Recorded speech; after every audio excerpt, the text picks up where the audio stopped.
Hi everyone. So, liliw na to ang among mga tanom mga ampalaya karon.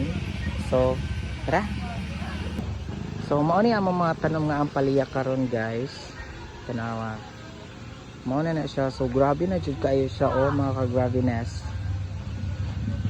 Namuha na siya og daghan. Kani giputos lang ni Papa kay aron dili siya kuanon sa mga mananap.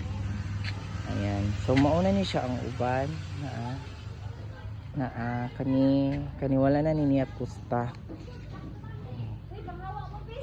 Ayan, kani gipang putos kutob pa ni siya dito. Daray. Ayan. Nara Ayan. So, kani jud siya gi-investan ko jud ni siya og mga nylon. Daghan kay ni siya nga roll akong gipalit kay para lang jud makatanom ani nga kanang ampalaya. So muna na siya karon.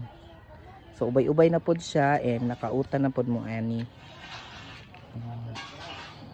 So mao lang to, ako lang gi-share ninyo ang update sa amo ang kuan, ampaliyahan. Bye.